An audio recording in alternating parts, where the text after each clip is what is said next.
धरती अमावस्या के घुप अंधेरे के अधीन होगी तो कुंभ में 5000 नागाओं का दिव्य शोर कैसा उठेगा। खून आता है, खून से दर्द बहुत असहाय होता है, लेकिन वो शंकर जी की भभूति लगाने से सब दर्द खत्म होता है। 71 साल बाद जब महादेव का महोदय योग बनेगा तो नागालोक का कैसा कठिन इम्तिहान होगा। कोई क्रियाक्रम उसका शेष नहीं बचता है और वो अपना परमात्मा के ध्यान में भी अगर शरीर छूट जाए तो कोई दोष नहीं लगता है। अमावस्या की अंधेरी और डरावनी रात में कुंभ के नागाओं को मृत्यु के बाद भी किस तरीके से अजर और अमर होने का वरदान मिलेगा।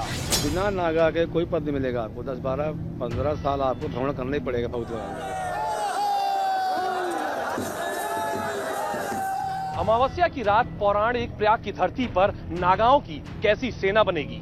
नागा तभी बन सकता है जब वो नागा बनने के बाद वो घर जाने के लायक नहीं रहता है।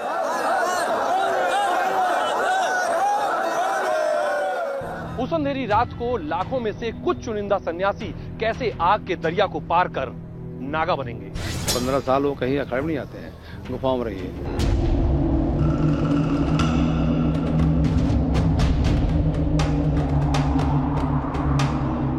अंधेरी रात में नए नागा संसार का गुप्त रहस्य पहली बार कैमरे पर कैसा दिखेगा। निर्धारित करेंगे कि किस किस को बनाना उचित रहेगा, किस किस को नहीं। आज से ठीक 17 दिन बाद जब क्षितिज पर चमकता चांद अंधेरे का गुलाम हो जाएगा, ठीक 408 घंटे और 24,480 मिनट बाद जब काली अमावस्या की डरावनी काया सृष्टि में अंधकार भर देगी, उस अकल्पनीय योग में, उस अद्भुत संयोग में, रहस्यमयी नागा संसार में कैसे अग्नि परीक्षा का अनसुना आरंभ होगा। कुंभ के एक कोने में उस स्याह रात में नागाओं की कैसी अविश्वसनीय शक्तियां जागृत होंगी। कैसे और कितनी कठिन परीक्षा के बाद नवीन नागा वर्ल्ड की नई पृष्ठभूमि तैयार होगी। नागालोक के महासंत, महासन्यासी और महामंडलेश्वर नई फौज के जीवन के बीच मृत्यु का कैसा चक्रव्यूह रचेंगे। विरक्ति की शक्ति का डीएनए टेस्ट जब होगा तो करोड़ों में वो कौन गिने चुने होंगे जिन्हें नए नागालोक में एंट्री मिलेगी। आज पहली बार अमावस्या की आधी रात नागालोक में होने वाले सबसे बड़े इम्तिहान से पर्दा उठेगा, जिसका सच स्याह और सर्द रात की तरह सन्न करने वाला है। प्रयागराज में त्रिवेणी के किनारे जिस जगह पर मैं खड़ा हूं, वहां पर 17 दिन बाद नागा क्रांति होगी और वो भी अद्भुत नागा क्रांति। त्रिवेणी के किनारे अभी चांदनी रात बिखरी हुई है। जैसे जैसे चांद कृष्ण पक्ष में जाएगा और जैसे जैसे रात का अंधकार घना होता जाएगा, वैसे वैसे संगम के इसी तट पर अमावस्या वाले रात के दिन 10,000 से भी ज्यादा नागा साधु एकत्र होने वाले हैं और उनका अवतार होगा। आखिर युगों युगों में कैसे, किस तरीके से नागा साधुओं का अमावस्या के साथ किस तरीके का रिश्ता है, नागालोक में क्या उस अमावस्या की रात का रहस्य है।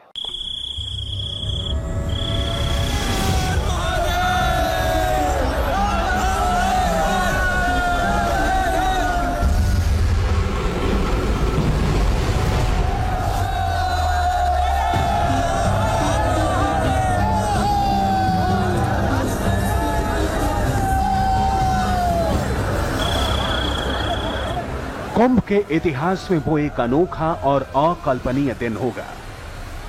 वो एक ऐसी रात होगी जहां चंद्रमा को भी नागालोक की अद्भुत कांति देखने की इजाजत नहीं होगी।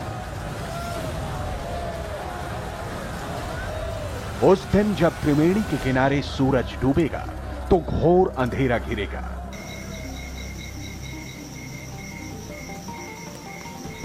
कुंभ नगरी के आसमान पर अमावस्या का साम्राज्य छा जाएगा। इसी अमावस्या के दिन नागालोक में एक साथ हजारों कमल खिलेंगे। कुंभ की धरती पर 5,000 नागा साधुओं का दिव्य अवतार होगा। मौनी अमावस्या में जो 4 तारीख को मौनी अमावस्या है, उसमें कितने नागा साधु बनने वाले? लगभग अभी हमारे पास 5,000 के आसपास आया है लिस्ट। अभी और बढ़ेंगे।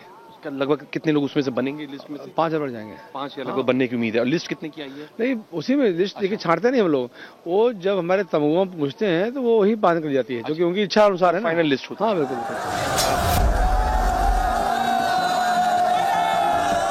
17 दिन बाद कुंभ में 5,000 नागा साधु बनेंगे, लेकिन ये ऐसी गुप्त प्रक्रिया है कि अमावस्या से 17 दिन पहले उन नागाओं को भी ये पता नहीं है कि उन करोड़ों नागाओं में से कौन कौन चुना जाएगा।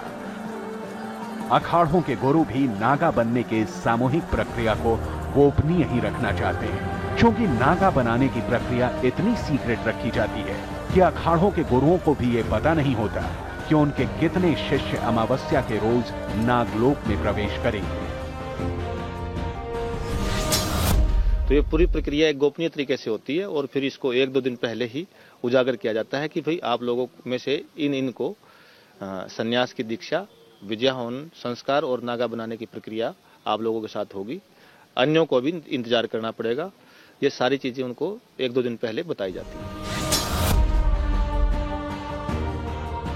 कुंभ में शैव अखाड़ों के करीब 10,000 नागा सन्यासियों की नई फौज बनाने का लक्ष्य रखा है। अखाड़ों के गुरुओं के मुताबिक अमावस्या के दिन इसमें से 5,000 साधु नागाओं की मायावी दुनिया में प्रवेश करेंगे। इसके लिए बेहद गोपनीय तरीके से नागा सेना की भर्ती चल रही है।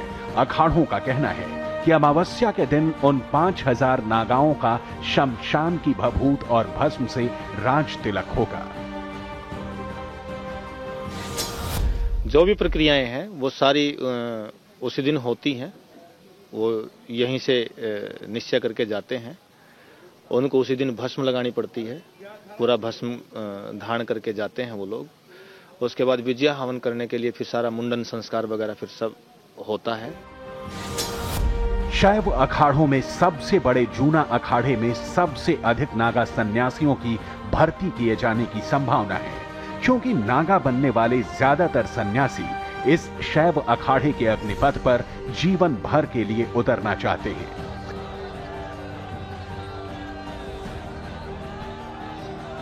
एक बार आग के इस दरिया में कूद जाने के बाद फिर कोई नागा साधारण साधु नहीं रह जाता। 24 आहुतियों में से उसके वर्तमान जीवन का श्राद्ध कर दिया जाता है। अपना पिंडदान वगैरह की जो प्रक्रिया है, 24 आहुतियां जो डाली जाती हैं, अपना पिंडदान भी और अपने जो संपूर्ण मानव देह की जो कोई भी संस्कार अधूरा न जाए उसको संपन्न किया जाता है, ताकि उसका शरीर कहीं पर भी अगर छूट भी जाता है तो कोई क्रियाक्रम उसका शेष नहीं बचता है और वो अपना परमात्मा के ध्यान में भी अगर शरीर छूट जाए तो कोई दोष नहीं लगता है। 17 दिन बाद त्रिवेणी के तट पर आसमान में खिले इस चंद्रमा की दशा पूरी तरीके से बदल जाएगी। 17 श्रृंगार करने वाले नागा साधु महज 17 दिन बाद अमावस्या को एक ऐसी दुनिया में प्रवेश करेंगे जिसका रहस्य तीनों लोकों से भी ज्यादा गहरा है। 17 दिन बाद इस जगह पर अमावस्या का साम्राज्य होगा और हजारों नागा साधु कुदरत के इस साम्राज्य को सिर्फ भस्म और भभूत के बल पर अपनी मुट्ठी में कर लेंगे।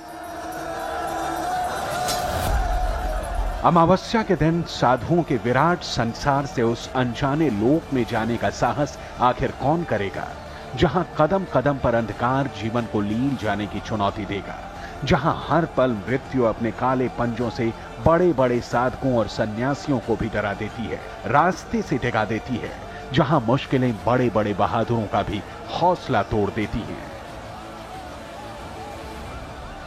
क्या नागालोक का हर साधु काली अमावस जैसी डरावनी उन चुनौतियों का सामना कर पाएगा? जिसके अंदर जिज्ञासा पैदा होगी अध्यात्म के प्रति, अस्तित्व के रहस्य सत्यता को जानने के प्रति, वो अवश्य ही इस मार्ग में आएगा, क्योंकि उसकी खोज की पूर्ति और कहीं हो ही नहीं सकती है। वो गुरुओं के द्वारा ही निर्दिष्ट जो मार्ग है उसके द्वारा ही उसको वो ब्रह्म विद्या में पारंगत हो पाएगा और अपनी जिज्ञासाओं को शांत कर पाएगा। नागा सन्यासी बनने की प्रक्रिया इतनी ज्यादा कठिन होती है कि कोई भी नागा सन्यासी बहुत मुश्किल से बन पाता है। और चूंकि ये कुंभ का समय है तो कुंभ के समय में ये सबसे अच्छा अवसर है जो लगातार करीब कम से कम 10 साल तक सन्यास की दुनिया में चले जाते हैं, सन्यासी हो जाते हैं। उसके बाद से कुंभ के समय में वो अपने महंतों के जरिए अमुक अखाड़े में आवेदन करते हैं और उसके बाद से उनको चुना जाता है एक प्रक्रिया द्वारा। और आगामी 4 तारीख यानी कि जो मौनी अमावस्या का दिन है 4 फरवरी को जो दूसरा शाही स्नान है, उसमें इस तरीके के जो नागा सन्यासी हैं, इन तरह के नागा सन्यासी जो कि अब आवेदन किए हुए हैं, ये नागा सन्यासी बनेंगे।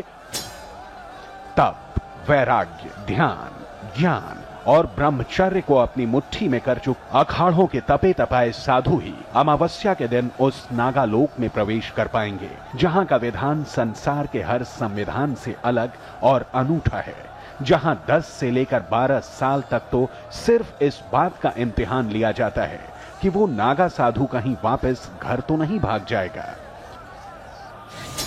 कोई संत जब बनता है तो संत बनने की प्रक्रिया होती है। हमारे यहाँ आने के बाद संत की प्रक्रिया ये है कि उसको हम वस्त्र देते हैं, अपना से बनाते हैं, लेकिन लगभग 10-12 साल उसे रखते हैं। 10-12 साल के बाद उसका मन जम गया, रहने की इच्छा हुई, बहुत क्या होता है घर जाने की चेष्टा करते हैं। जो घर गए तो कोई भी दिक्कत नहीं है, अगर रह गए तो हमारे शिष्य हैं वो। तो नागा की प्रक्रिया 10-12 साल के बाद शुरू होती है। अखाड़ों के गुरु कहते हैं कि नागा लोक का आकर्षण ही कुछ ऐसा है कि अखाड़ों से जुड़ा हर साधु नागा बनना चाहता है।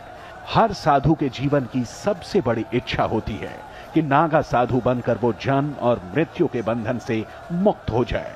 लेकिन नागा बनने की कसौटी पर हर कोई खरा नहीं उतर पाता। कई साधु नागा बनने से पहले ही नागा लोक से बेदखल कर दिए जाते हैं। देखिए, जितने पुराने साधु हैं जो 10 साल के हैं, 12 साल के हैं, उनकी जब इच्छा होती है कि मुझे नागा बनाया जाए तो अपना नाम अपने जो उनके जो महंत जी होते हैं उनसे पूछ करके उनकी लिस्ट जाती है कि भाई इतने साधु बनाए जाएंगे। तो पूरी लिस्ट आती होगी। हाँ, फिर आप लोग के पास। हाँ, हाँ, उसमें कैसे बैठक होती है? बैठक होकर के अगर उनके आचरण सही हैं, 10-12 साल में वो सही हैं तो उनको बना दिया जाता है। वैसे तो एक बार अखाड़ों में कूद जाने के बाद साधुओं की परीक्षा हर घड़ी होती है, लेकिन नागा बनने वाले साधुओं की सबसे बड़ी परीक्षा कुंभ में अमावस्या के दिन ही होती है। अमावस्या के दिन ही 12-15 साल से सबसे कठोर साधना कर रहे नागा साधुओं की किस्मत तय होती है। विज्ञान मानता है कि चंद्रमा का धरती के जल से बहुत गहरा संबंध है। साथ ही साथ ज्योतिष शास्त्र के मुताबिक कुंभ में मौनी अमावस्या के दिन चांद और साथ साथ त्रिवेणी के पानी के बीच एक आपस में ऐसा अद्भुत संयोग बनता है जिससे नागा लोक में प्रवेश करने वाले हजारों नागा साधुओं के लिए यह बहुत बड़ा सपना होता है। लेकिन नागा लोक में एंट्री सिर्फ कुछ विलक्षण नागा साधुओं को ही मिल पाती है। 4 फरवरी को अमावस्या के दिन करोड़ों साधुओं में से किसके भाग्य का उदय होगा? कौन तीनों लोकों में से सबसे रहस्यमयी नागालोक में प्रवेश करेगा? इसका फैसला 12 से लेकर 15 साल तक दुनिया भर की खाक छानने के बाद ही होता है। इसके अलावा अखाड़ों का वही साधु नागा बन सकता है जिसने हर तरह की कामना और वासना पर विजय पाली हो। नागा तभी बन सकता है जब वो नागा बनने के बाद वो घर जाने के लायक नहीं रहता है। सही बात तो ये है, इसीलिए हम लोग 10-12-15 साल प्रतीक्षा करते हैं कि घर जाना हो, घर जा सकते हैं अब। उसके बाद वो उस पर निपट होकर के फिर वो अपने अपने जगह जहाँ गुफाएं हैं वहाँ जाते हैं। हम भी गए, हमारे यहाँ बिना नागा का कोई पद नहीं मिलेगा आपको। अच्छा। हाँ, सब नागा। हम भी मतलब आप जैसे अध्यक्ष बने हैं या कोई महामंडलेश्वर तो पहले आपको नागा बनना ही पड़ेगा। बिल्कुल, बिना नागा के कोई पद नहीं मिलेगा आपको। 10-12-15 साल आपको भ्रमण करना ही पड़ेगा बहुत। अखाड़ों के वरिष्ठ संतों का मानना है कि इस कुंभ में अकेले निरंजनी अखाड़े के ही 4000 साधु नागा वर्ल्ड की दीक्षा लेने की तैयारी कर चुके हैं। मकर संक्रांति के शाही स्नान के समय पहले ही 300 नागा बनाए जा चुके हैं। अब 4 फरवरी को मौनी अमावस्या के मौके पर नागाओं की ये फौज और विशाल हो जाएगी। जहां अमावस की रात नागा सेना तैयार होगी, वहां एक बाबा और एक कबूतर अमरता का रहस्य बताते हुए कैमरे में कैद हुए। एक कबूतर जिसको नागा बाबाओं का साथ पसंद है। तो क्या सचमुच कोई कबूतर अमरता का रहस्य जानता है? इसकी कहानी और भी दिलचस्प है।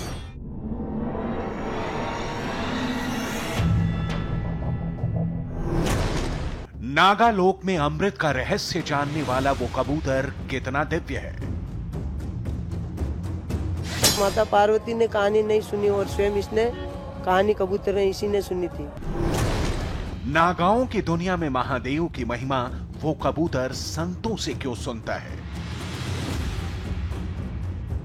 मैं बोलूं तो संतों से मोह है, जहाँ भी जाता है तो सत्संग में हो, कहीं पे भी हो, साथ में रहेगा। नागाओं के संसार में बाबा भोले का अजर अमर परिंदा पहली बार।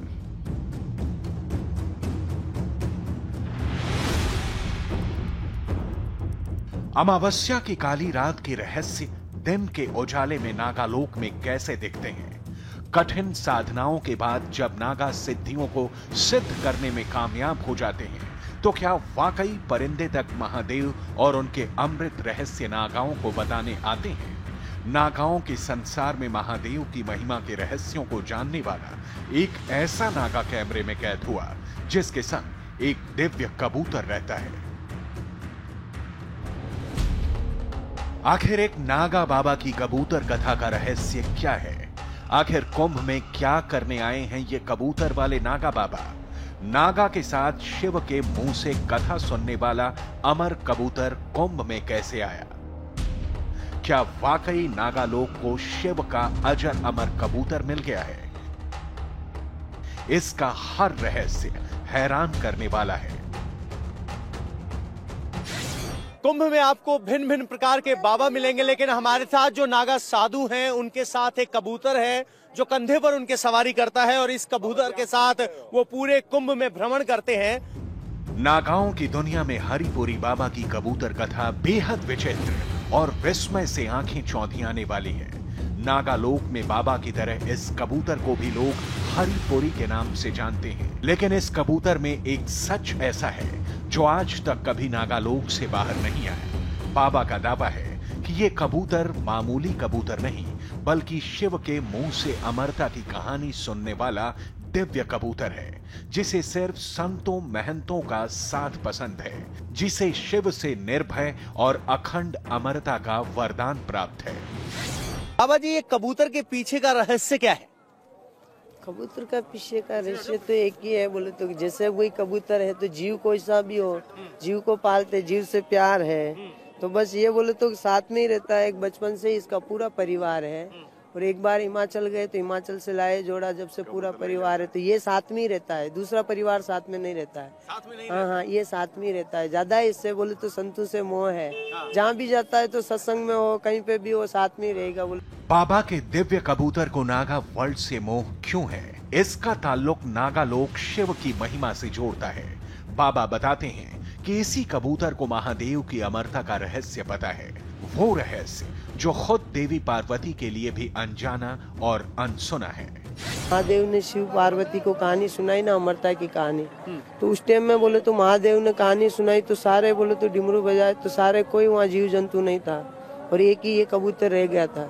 तो सारी बोले तो जैसे माता पार्वती ने कहानी नहीं सुनी और स्वयं इसने कहानी कबूतर ने इसी ने सुनी थी, तो वहाँ जोड़ा अमर है आज भी। तो क्या वाकई कुंभ के अमृत रहस्य को भी ये कबूतर जानता है, जिसकी बदौलत नागा साधु इसे सिर पर, कंधे पर बिठाकर, बदन पर भस्म लगाकर पूरे कुंभ का भ्रमण करता है? क्या वाकई ये कबूतर कुंभ कलश का पता जानता है? ये रहस्य ऐसा है जिसकी महिमा सिर्फ नागा जानते हैं। शिव ने जब अमरता की कथा सुनाई तो वो सुनने वाला सिर्फ और सिर्फ कबूतर और कबूतरी का जोड़ा था और शिव के रूप के तौर पर ये हमेशा अपने साथ कबूतर रखते हैं और कहते हैं कि इस कबूतर को भी संतों का साथ पसंद है। कैमरामैन राहुल के साथ पवन नारा, इंडिया टीवी।